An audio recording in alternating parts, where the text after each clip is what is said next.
Great. Okay, now we're going to cover taking the back mount position from the mount. So if Nate is down in the mounted position, he's here slightly, just a little bit.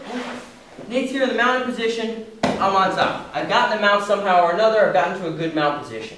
A lot of the time, Nate's reaction, especially if it's mixed martial arts, is going to be A, to cover up, and B, to do anything he can do to delay this kind of onslaught or avoid this onslaught.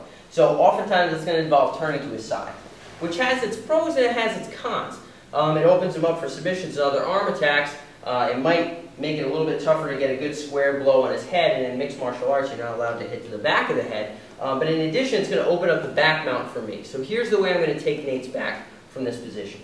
As he pivots to this side, I'm going to slide my right knee behind his shoulder. This hand of mine is going to come under his head and grab his top wrist. This other hand of mine is going to come through and grab my own wrist. Once I'm in this position, my top knee is nice and tight to his hip. I want my head on Nate's shoulder, at which point I'm going to rock along my hip, not my back. My hip, rocking directly in this direction, so I'm here, rocking exactly in this direction, at which point I lock him to the other side, this hook comes in, and now I can punch through for my choke, and I've gotten on Nate's back. So, once again, Nate's back. Boom. We're here. We call this the Cobrinha transition. There's a great grappler by the name of Rubens Cobrinha Charles who does this transition all the time. So as soon as Nate turns, a little quicker now, my knee slides, this hand needs to reach under and grab his high arm.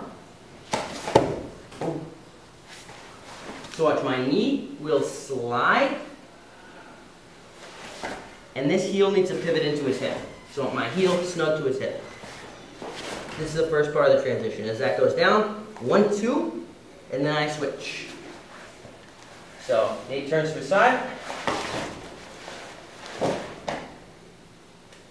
I lock onto the back mount position right from there, and I can work my chokes.